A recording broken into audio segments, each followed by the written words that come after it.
the way that we feel about ourselves impacts every other area of our life, like you mentioned, personal life, career, finances, relationship, etc. And so it's really important to get the relationship with ourselves right. And I think once we have that right, then it has a knock-on effect on everything else. Whereas I think if we don't love and appreciate ourselves, and then we're going out there and trying to fill what we feel is missing with external things and, cars and shoes and experiences and sex and drugs, that actually very often what happens is we just need to keep going back to those things and addictions form, or we get those things and then realize actually we're not happy anyway.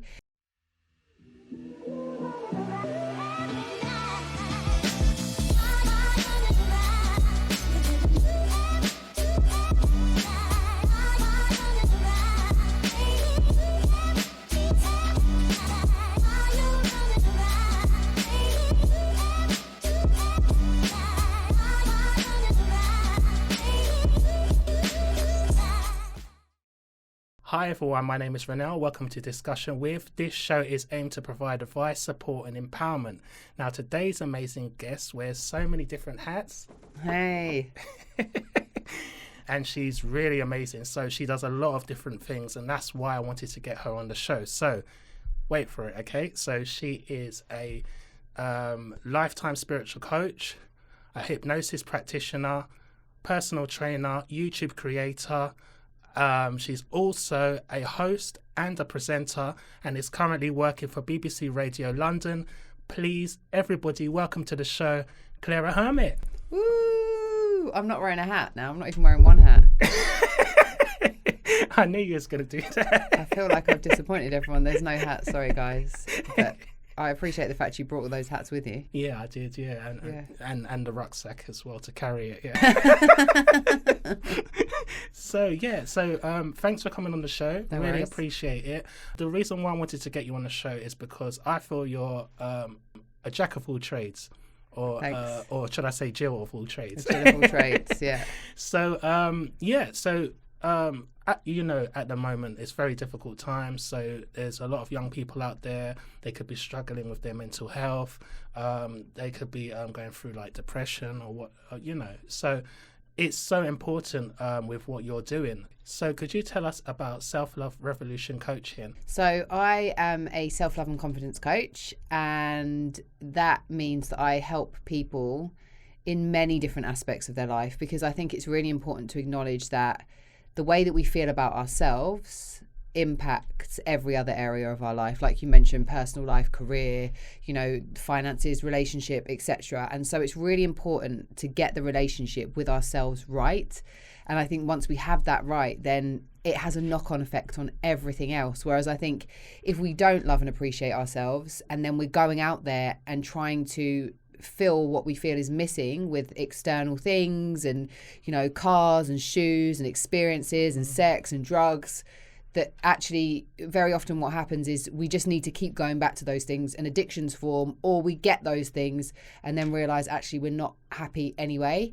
So I think for me, my coaching is about working with people and helping them develop the relationship with themselves, which has a knock-on effect in every other area of their life. And the reason that I started doing that is because my mum died of breast cancer when I was 9 years old. After that, my life literally turned upside down, and for years it was incredibly chaotic. I never once thought to ask myself what I want to do with my life, or I didn't think that I had a choice. And it was very crazy. I had eating disorders, so bulimia, for well over 10 years, and it completely took over my whole entire life. There was lots of other stuff going on. And then when I was in my early 20s, so I think I was 22, my older sister was diagnosed with breast cancer. She was 25, and she died 6 years later. And so one thing that came out of the experiences that I had was I genuinely hated myself. I hated the way I looked. I was disgusted by myself. I was disgusted by my appearance, by my body. But I also hated myself. I just felt like the biggest loser in the world. And when I was feeling like that, I'd got into presenting. So I used to be really shy, and I wouldn't speak to anyone. And I discovered presenting by mistake. And I ended up, finally, I got the courage to say, I actually want to interview music artists, and particularly at the time grime and hip hop was like my passion. Yeah. And so I managed to, after a lot of no's, I ended up working with Grime Daily and interviewing artists for Grime Daily. And so even when I was there kind of being the cheeky, sarcastic, dry-witted person that I was on camera, I still had a lot of those kind of beliefs about myself, that I wasn't good enough, that no one liked me, that, you know, just anything I did was never, ever good enough. Right. It was just not a nice space to exist in. And it was after my sister died that I decided I know life can be different, because I'd read loads of biographies about people that had been through worse than me and they were happy.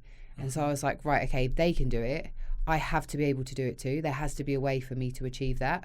And that started a journey 10 years ago after my sister passed away, with spirituality, with coaching, with personal development. And after years and years and years and seeing how it's transformed my life, I wanted to be able to give that to other people. That's brilliant. No, that's really good. And this is the thing as well, like what you just mentioned, is experiences in your life which can shape you, isn't it? Yeah. And that's the thing that I want to make sure that I put out there for the youth, because experiences, they can change your life, they can shape your life, but it's what you do moving forward which is so important. And despite the pain and that you've gone through, and to pursue with what you've done, I think it's absolutely remarkable, and you should really be proud of yourself. Thank you. I mean, it's amazing, because when I used to watch Grime Daily back in the day, yeah, and I loved your videos. I watched like nearly all of your videos, because I used to love it, the heart to heart, just when you used to speak to artists as well, just in general as well, discussions, and your humor, and you look so confident on the camera, and it just goes to show that sometimes there could be people out there, especially young people out there, that are suffering inside, but they don't show it, and a lot of people don't realize that they're suffering. And by looking at you on the camera, when you was just talking there, you said that you were still kind of shy, but you would never have thought of it. It's just that's amazing, really. Yeah. I think I was shy to be myself, right? So I guess it's not that part of me, that kind of dry, sarcastic part, isn't part of who I am. But as I said, I used to be really, really shy. And when I say really shy, this is when I was 17, 18, 19, 20, into my early 20s. And what I mean by really shy is that I would struggle to phone my doctors and make an appointment. It was hard work for me to take that step. I would struggle to have conversations with people I didn't know. I couldn't hold eye contact with people. People thought... I worked in a bar once when I was 18, and my friend got me the job because she already worked there. And the guy that owned the bar and his friends actually asked if I was okay, or if there was something wrong with me, because I just couldn't hold conversations with people. And it was like it's like I was being like, something inside me was pulling all of my body in, it was just so uncomfortable. So with the presenting thing, it just happened that my boyfriend at the time, and this is a long time ago, his friend worked on a Sky channel, and she had an industry party, and I went to the industry party, and I'd had a couple of glasses of wine, and that was the only time that I'd be kind of really outgoing and chatty. And I met a guy who was launching a new TV show. He owned a Sky channel. And he was looking for presenters, and where I'd had a few glasses of wine, I was like, I can do it, I'll be so great. And he was like, yeah, cool, here's my card, give me a call tomorrow, we'll get you in for a screen test. And I the next day I looked at the card and I just thought, well, that's it, I can't call him. Like, what am I going to say? Like, how the fear of just getting words out of my mouth. My ex-boyfriend said to me, no, you have to call him. So I did, got a screen test booked. I went and did the screen test, which is like a audition for presenters. And it was the most awkward experience of my life. Like, it was so bad. It was terrible. And the producer of the show, apparently, I now know, said, we can't use her. She's awful. But the guy who owned the channel had final say, and he'd seen me after a few glasses of wine. He's like, no, she'll be fine, trust me. And so something happened in that first time when it was a live show as well. And it was about, at the time, it was about dating. And it was, we're talking 12 years ago. So it was a long time ago, and things have changed a lot since then. But it was like people interacting who were looking for dates and stuff like that. So I just found that as soon as I stepped on the camera, I could be this like confident person. It was like something just switched. And now I've learned a lot more about how we work and identities. I understand how that could happen. And it wasn't that it wasn't me. It's just I could let go of all the other stuff.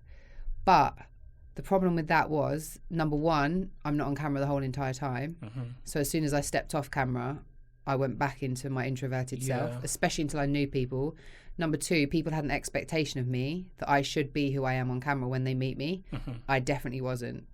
And people made an assumption that I was a cold and rude person because I couldn't speak to them. And I was so convinced that no one liked me that made it even worse, because if they said to me, "Oh, hi, Claire, it's so nice to meet you," that would reassure me, and maybe then I could talk to them. But if someone just went, "Hi, how are you?" that was it. I'd say, "Yeah, I'm all right," and that's all you're going to get from me, because I just couldn't do any more. So it was really difficult, because at one point in my career, someone fed back to me that, you know, a lot of people think you're cold and rude, because they thought that I was just being, you know, stuck up and thought I was too good, when really it was the complete opposite. And when this person told me that information and delivered it to me, honestly, my heart broke. Yeah, I could imagine. And I was editing Heart to Heart at the time when I got told this information. And I finished my edits and I left. And as soon as I got in my car, I just started crying, and I didn't stop crying for 3 days. I just laid in bed. I couldn't move. It was like the worst news I could ever hear. Because essentially my belief was people don't like me, and my behaviour, because of this belief, had created exactly the thing that I didn't want, which was people. So yeah, that's when I realised beliefs are really powerful things, whether they're true or not. If we believe them, they control us and our lives. So how did you manage to change it around? I think what changed it was, I wanted to change. I think at that point, when he said that to me, I probably already knew that people might think that about me, but I didn't know how to get out of it. But being faced with the reality was like, oh, okay, this is not cool. Like, I have to change this, and only I can change it as well. Like, no one else is going to be able to change it for me. I'd already started to read books. I'd already started to kind of understand a little bit more about spirituality, and being really honest, what I did was challenge myself over and over and over again to learn how to have conversations, to learn to go through the awkward uncomfortableness. And I have this conversation often with people about how did you do it? And there is no magical book you can read, pill you can take, video you can watch, podcast you can listen to that will just change it for you. That's true. It's about consistent effort. And for me, it was having conversations with people. So I would, when I was in the supermarket at the checkout, I would have a conversation with that person. Like, I would start the conversation with them. I would, if I had meetings, because I was really bad in meetings as well, I would think about several things I could speak about. I would think about something that had happened on my journey on the way to the meeting that I could bring up that was quite anecdotal, that would relax the environment and make me feel like, okay, I can talk.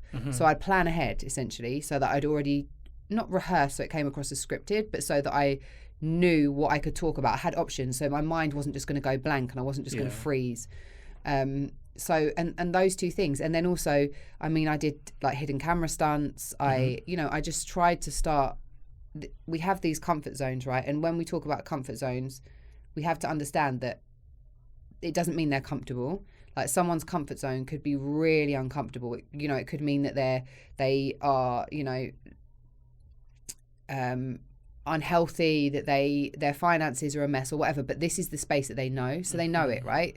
And as humans, we want to preserve ourselves, so we stay in the spaces that we know, because there's nothing uncertain. Even if they're bad, even if they're horrible, it's better than the unknown. And what we have to do to expand our comfort zone, what we have to do to change, is be willing to go into the unknown, and is to be willing to be uncomfortable, because anything outside of the known feels like hard work, and it feels difficult, and it feels uncomfortable, because we don't know how it's going to go.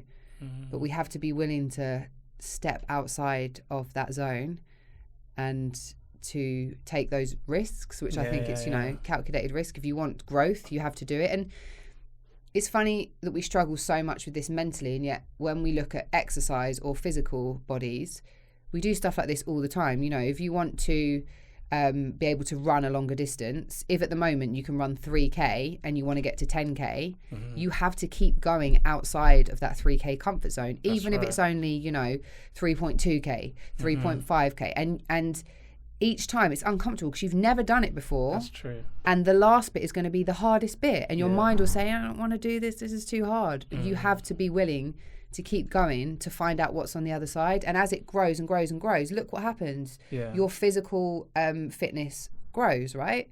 And it's the same with our mental space as well, that we will stay in spaces that are uncomfortable unless we choose to challenge them. It's just like when you go to the gym, isn't it? You do those 10 reps, but, you might feel it on the 10th rep, but then you think to yourself, I could maybe do a few more.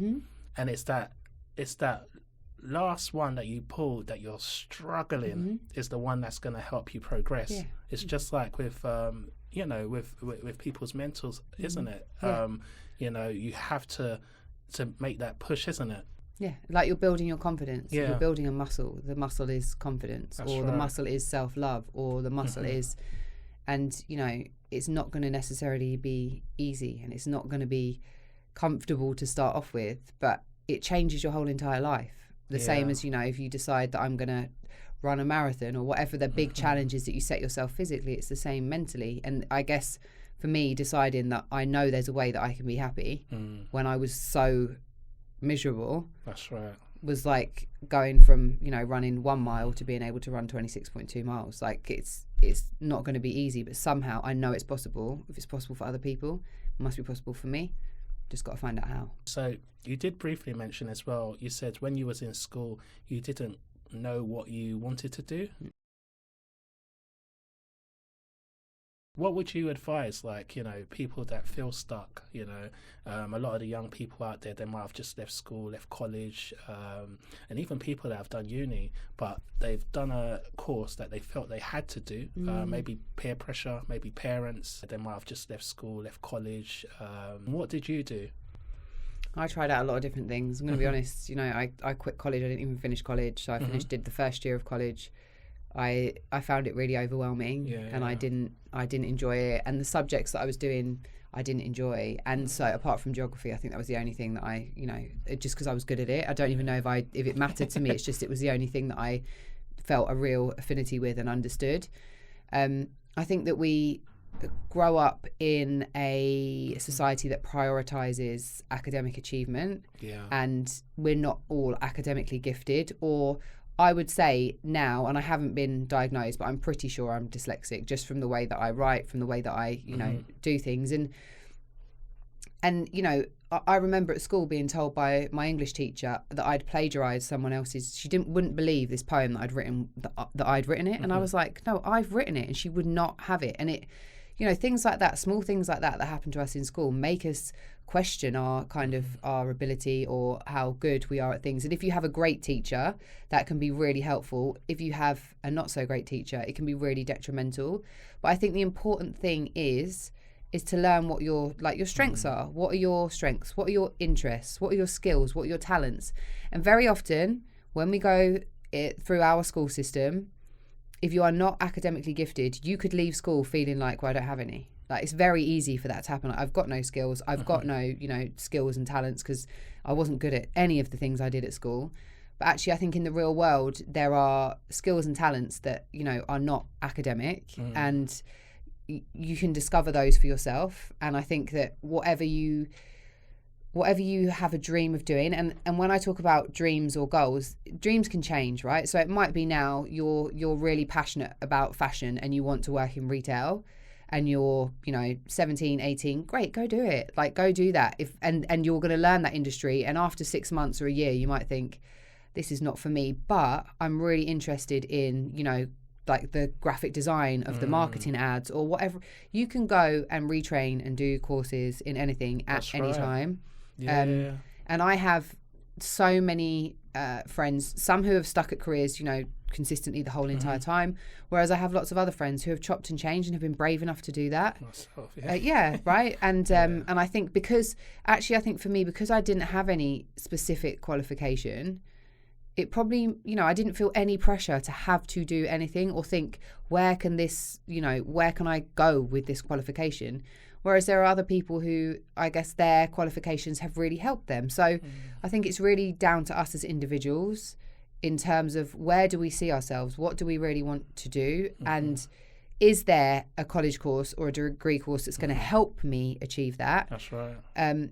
Or not? And sometimes this is what I find is so would be so difficult for me as an 18-year-old choosing a uni degree that was going to define the rest of my life would have been impossible. Yeah. You know, I didn't know what I wanted to do. I did not know what I wanted to do. I didn't really know where I was going to go. I didn't know what interested me. For me, as a shy person, someone telling me that I was going to be a presenter would have seemed absolutely ludicrous. And I don't know if I had a particular interest, because for me, it wasn't an option. Like, it wasn't even an option for me because of who I felt I was.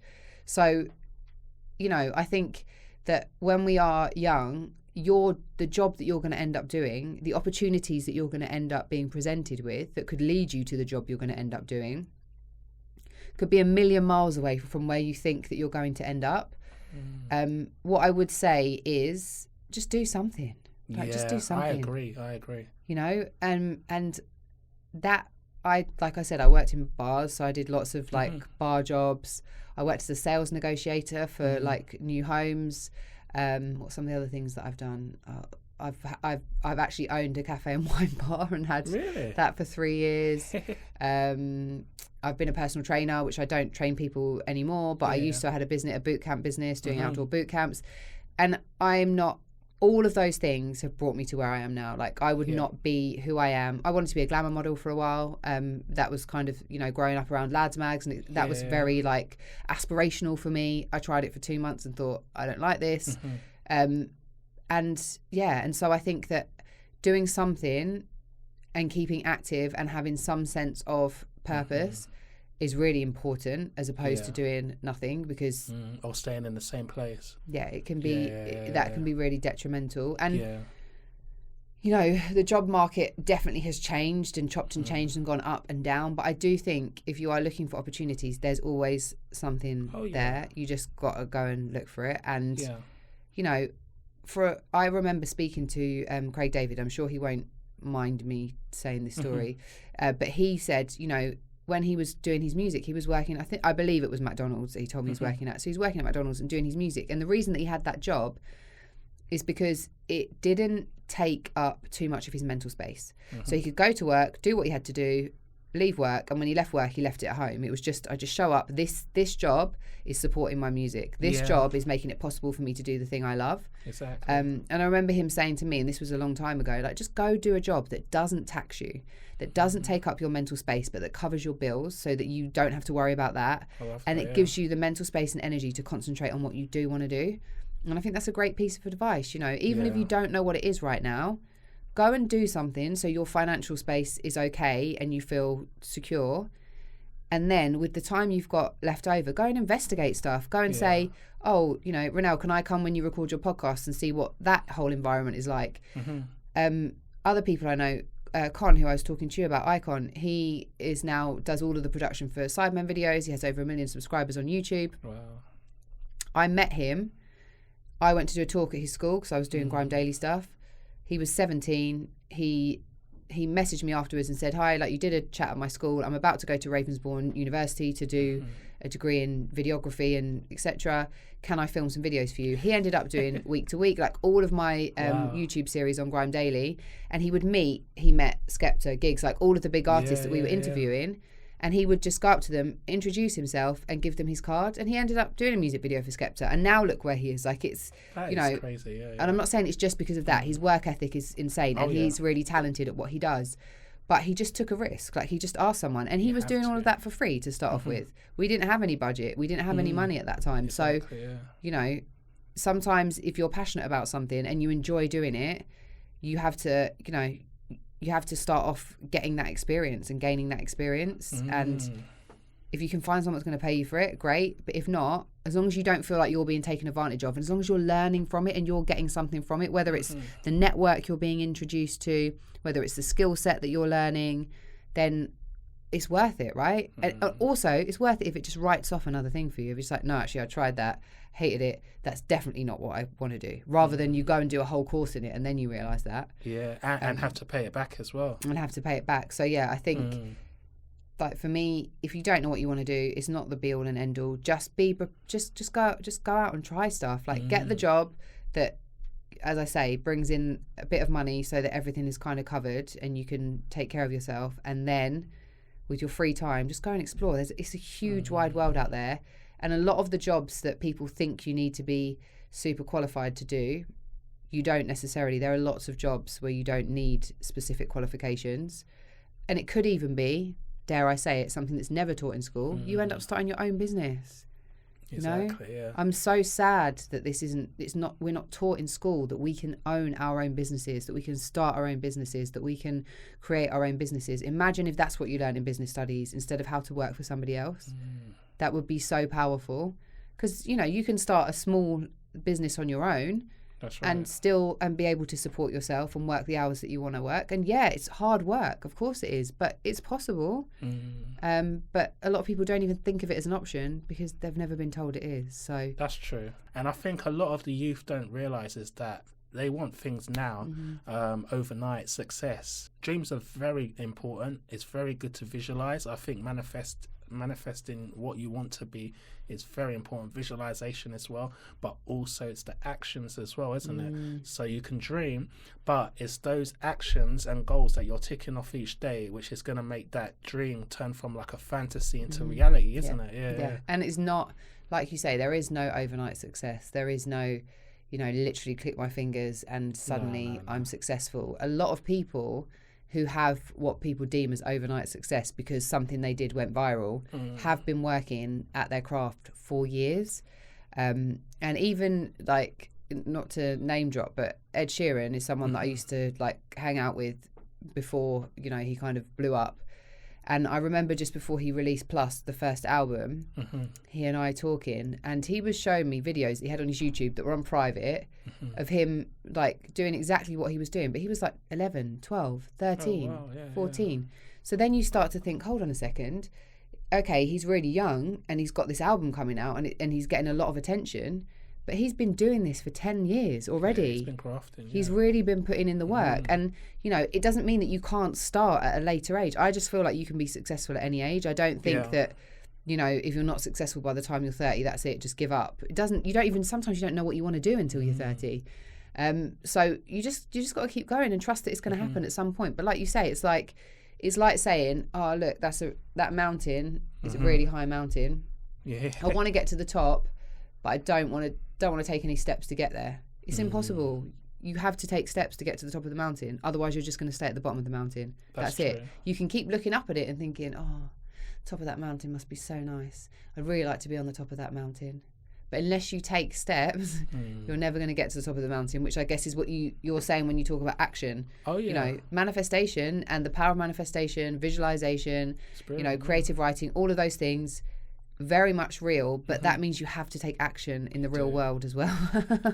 You don't get to just write down your dream, leave it there, and then suddenly it's just going to appear. You have to take action towards it. I guess it's also timing as well, like especially with music. It might not be that someone might be working equally as hard, but someone's music might not be the right. It might not be right in that moment. Whereas give it 5 years or 6 years or 8 years, and suddenly, that person blows up, and people are like, "Oh my God, who is this person?" You're like, they've been around for like 8 years. It's not. I think we can't compare our journey to other people's journey, and I think it's a really difficult. Yeah, that's true. A really dangerous, space to get into, because it's not always just about the work. It's also like, from my perspective, we come here as humans to go on a journey, right? So that's right. To learn and to grow. And what I'm here to learn and how I need to grow is going to be really different to what you need to learn and how you need to grow.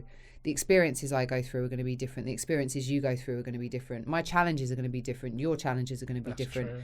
So even if we wanted to do exactly the same thing, we started at exactly the same time and we did exactly the same work in terms of the physical work, You know, I might have loads of challenging beliefs that I've got to overcome because they're, you know, I'm believing things that are stopping me essentially from succeeding in certain ways, or That's true. you know, or I might be really unconfident, like I've said that I was. So although I'm taking the steps, I'm not showing up as confidently as I need to. So I don't think we should ever compare our journey to anybody else's. I think timing is everything, and our own personal timing is everything. And so it's just about trusting and knowing that thing is going to happen.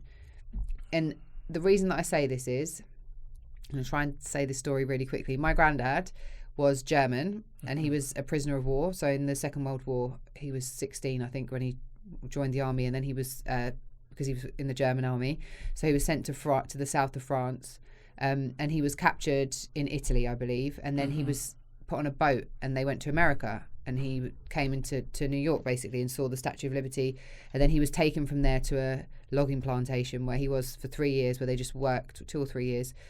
And then eventually he was brought back to England, told that he was going to be given his papers and free because the war was over.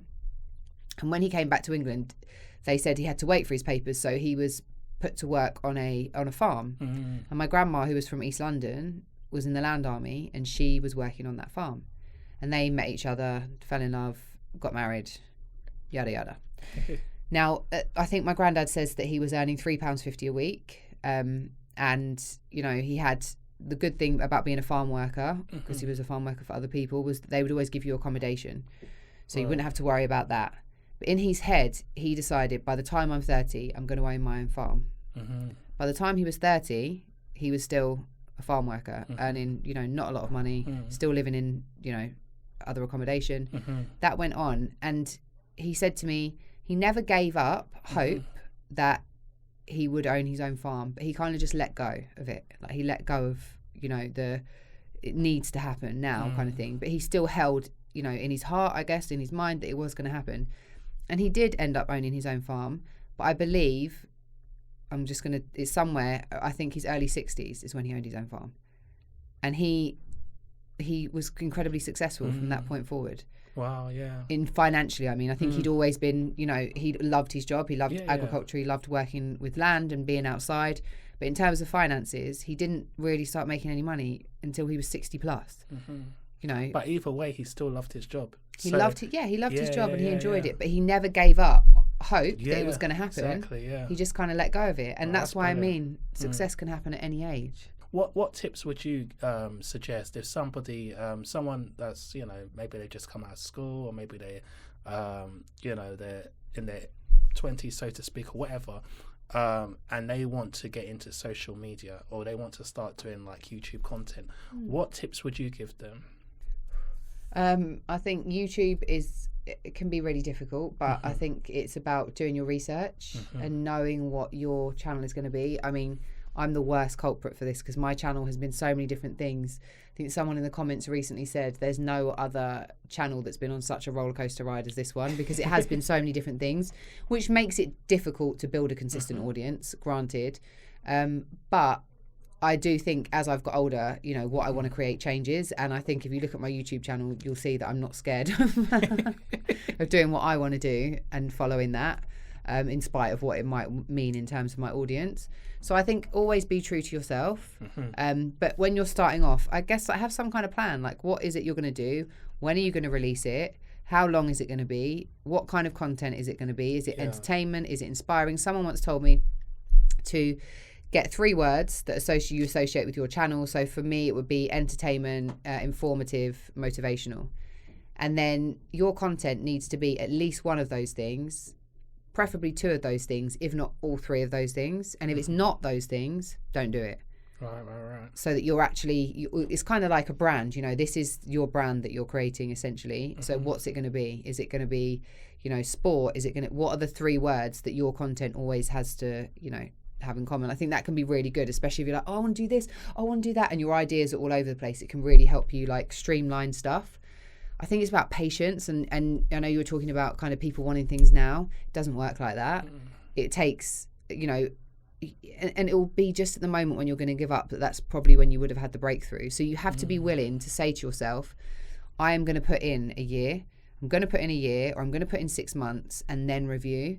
And And so whatever happens in the first week or the first month in terms of numbers, etc., really doesn't matter. What's more important is that you keep your content consistent. That's right. And then, you know, you can reflect on numbers after 6 months, but up until 6 months, you're not even worried about numbers. Take that off the table because it can be so crippling. There's a guy called Being Alfie who's brilliant, and he's a good friend of mine, and he says some really great stuff, and he talks about the iceberg effect and the fact that, you know, when you see an iceberg, you see this much out of the water, right? So that would be the success we see of, you know, musicians or whoever it is that we deem as successful. What we do not see underneath the water is this massive piece of ice that you get with an iceberg, of all the work that they've done, the, you know, the sacrifices they've had to make, the, you know, the hardships, all of the stress they've been through, the ups and downs, the challenges, the no's, the rejections, like all of that stuff, we don't see it. And we're comparing ourselves to this bit without acknowledging all the other stuff. And, you know, most people who you might think, like we spoke about this instant success, is you might think, I've only known about them for the last 6 months. Go and do some research on them. And you'll probably find that even if it's not on the platform they're on right now, that they have been doing content for quite a long time, starting, stopping, etc., until they found their space. And then they've just gone. So I think, you know, to start off with, try and I'd say don't be afraid to experiment, but do have some kind of, you know, semblance of a bit of a plan of what you want to achieve, and give yourself like those longer term goals. So it's like in 6 months, that's when we'll do our first kind of review of things, rather than beating yourself up, because it can be really disheartening. I totally agree. I'm taking notes as well. No, that's brilliant. No, thank you. Thanks for that. That's really good. Right. So, Claira, I want to ask you some questions. These are just like, you know, quick questions that you could think of just off the top of your head. If you could spend an evening with 3 people at a dinner, past or present, who would it be and why? Okay, so one of them's tattooed on my arm. You can't really see her. Frida Kahlo, who's the Mexican artist and revolutionist, I would call her. There's a film about her where she's played, I believe, by Salma Hayek, and it's called Frida. It's a great film, actually, which kind of tells a bit of her life story. And when I went travelling, you thought these were going to be quick answers. When I went travelling, I visited her home in Mexico, and it was incredibly magical, the energy and everything. And I just like fell in love with, I guess, like her spirit, her fighting spirit, despite everything that she'd been through. So I definitely want to sit down with her. I don't speak Spanish, but I'm sure it would be fine. We could have a translator. She would definitely be there. Who else? I guess maybe like Biggie.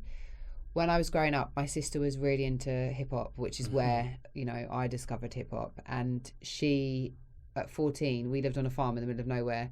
She got tickets to see Junior Mafia at Wembley.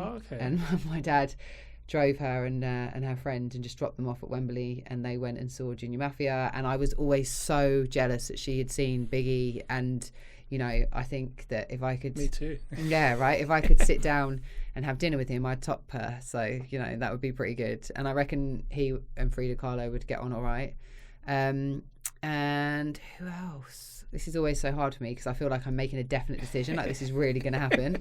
And if I say it, then I can't ever change it. So it has to be those people. I'm just trying to think someone else who I really like. Tracy Ellis Ross, Diana Ross's daughter. I'm a big fan of Girlfriends. I've watched it through brilliant. Once again, and she popped into my head because I saw her on social media doing something today where someone had told her to massage her belly, and she's just I think it's because I really feel like she's very playful and she's just really herself, and I just love it. I love all of her content. I love seeing her. She's sexy, she's goofy, she's funny, she's just like this whole plethora of things. And she to me, I mean, maybe I'm wrong, but it really comes across like she just doesn't care. She just loves being herself, she embodies that. And so I just think she'd be so much fun. So what would you say is the most important lesson you've learned in your life so far? That's not an easy question. I would say the most important lesson that I've learned in my life so far is that what I started off the whole podcast saying, your relationship with yourself is the most important relationship you will ever have.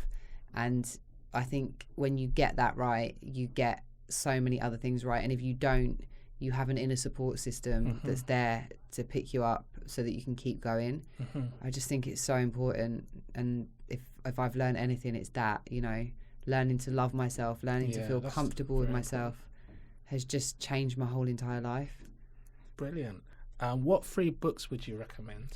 3 books I would recommend. Oh, there's loads. I read a lot, and I have read a lot. I've been doing my research. Let me think. Oh, I think I did something recently. I think I wrote a list actually of the top 5 books that I'd recommend, and I think I forgot. It's all right. I think I forgot to. No, I think I forgot to put it out. Yeah. There you go, look, 10 books to read, and I've never put this out, so I'd completely forgotten that I'd done it. So the first book on my list it's called Ask and It's Given by Esther and Jerry Hicks. And I read The Secret, which a lot of people I now know have read, which is all about the power of law of attraction, essentially. When I read The Secret, it was years ago, I was really unhappy, I was really miserable, I was suffering with depression, and I read this book that went, just think positive and you can change your whole entire life. And instead of feeling inspired by that, I was angry. I was so angry about it because I was just like, hold on a second, you know, how? Yeah. I'm all the way down here and you want me to go up there without taking any steps? What are the steps? Ask and It's Given is still about the law of attraction, but it has lots of practical things that you can do, like so many, and it has them graded. So it's like, depending on how you're feeling. So there's things you can do if you're feeling, you know, depressed and anxious to just up your mood a little bit. If you're already at good, there's things you can do that will help you get to amazing. So it's just a really great book, and it has practical stuff in it. I'm taking notes as well. Yeah. Carry on taking notes, and I think it will be good. There is a book called, I'm just trying to think which ones will be the best ones. Right. There is a book that's been around since 1910. Oh, wow. Okay. And it's called The Science of Getting Rich, and it's by Wallace D. Wattles. The reason that I liked this book is it's very simple and easy to read. There's only small areas of it where it feels dated, you know, like when he talks about industries that are popular at the time, etc. But it just brings home the power of how the power that we have, and how external change. So anything that we want to create outside always starts with us. And that, to me, I think it was just this idea that even at that time, you know, when I guess it was the Industrial Revolution, that there's a man somewhere in the middle of nowhere in America who understands all of these kind of universal laws. That fascinated me, like absolutely fascinated me. The fact that he's written this kind of manual that's so simple and easy to read.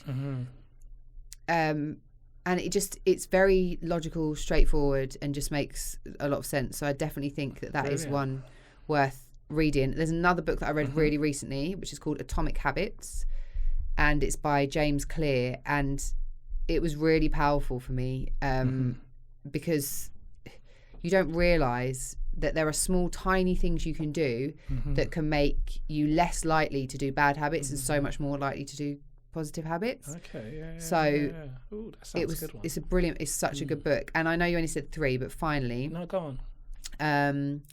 There is a book called Trust by I think it's Ilana Van Zandt. I think I've heard of that. I think it's Ilana Van Zandt before, yeah. And it's called Trust, and it's a beautiful book. And I think that I've said it during this interview, that trusting and knowing that what you want is going to happen, even if it doesn't happen by the time that you wanted it to happen, in exactly the way you wanted it to happen, just keeping that trust. The thing for me is, if I know it's going to happen, if I categorically trust that it's going to happen, I know it's going to happen, cool. Yeah. I'll keep taking my action, I'll keep doing what I'm doing, and I'm not going to be sitting there like, when? And when we do that, if you read more about the law of attraction, you learn that kind of expectancy is actually doing the opposite to what you want. You're blocking yourself from what you want. So that's true. By trusting, you just let go, and then it can flow in. Yeah. But just, it doesn't matter. When you trust and know it's going to happen, and you trust and know that everything you experience on your journey is for your own, for your good, or for you to grow, or for you to learn, or, then I think that you can just let go and try and enjoy life and know that it's going to happen. So it doesn't matter, it is going to happen. Thank you so much, Claira. It's been amazing. I've had a really good time as well doing this podcast with you, and I'm sure a lot of people will really enjoy this. There was a lot of gems in there, a lot of good advice. So that's brilliant. So where can everybody find you? Best place is probably Instagram, which is Miss Claira Hermet, only because somehow I registered Claira Hermet when Instagram first came out and now have no idea how to log into it, and I couldn't get it open again, so I had to go with Miss Claira Hermet, which is what it is, and then Claira Hermet on all other platforms. But actually, to find out about my coaching, there's links in my bio on Instagram. You can go there and have a look. There's countless videos on YouTube, from travel vlogs to self-help videos to weird and wonderful interviews to public interaction videos. Brilliant. It's endless. And people can catch you on the radio as well. Yes, BBC Radio London. So I'm there every Tuesday evening, 8 till 10 p.m. And, you ready for this? Saturday and Sunday mornings from 5 a.m. Oh, really? Oh, okay. Brutal. Yeah. Just make sure that you've got the coffee ready. I don't drink coffee. Okay. And I don't do well on caffeine. It sends me a little bit crazy. Oh, is it? Yeah, it's too much for me. It's like an overload, but I make it through. Yeah, no, I know those shifts. Trust me, I've been there, I've done it. Yeah. It's tough, but no, that's brilliant. No, thank you, Claira. I really appreciate that. I think the bit of the studio just fell apart then. Well, maybe it was one of the hats. Yeah, I think it is. Yeah, maybe the magical hat. I think when I threw it, it had a mind of its own. Yeah. But no, thank you so much. Thank you for having me. No problem. So today we had Claira Hermet. It was really insightful, really amazing. There were some great tips there. Make sure that you love yourself.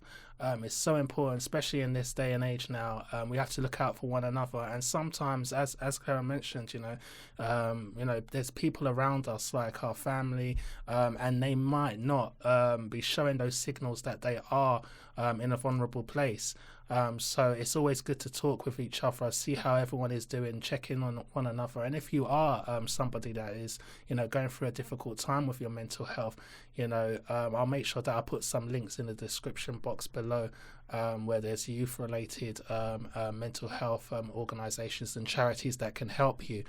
And make sure that you take action. There's no point having dreams without actions. So actions, so important to help you tick off the list each day and then make that dream come true. So make sure that, everybody, make sure that you check out Claira online on Instagram, and all the links are going to make sure that I put in the description box below with her coaching, etc. So thank you everybody for watching the Discussion With show, and I'll see you on the next one. Take care.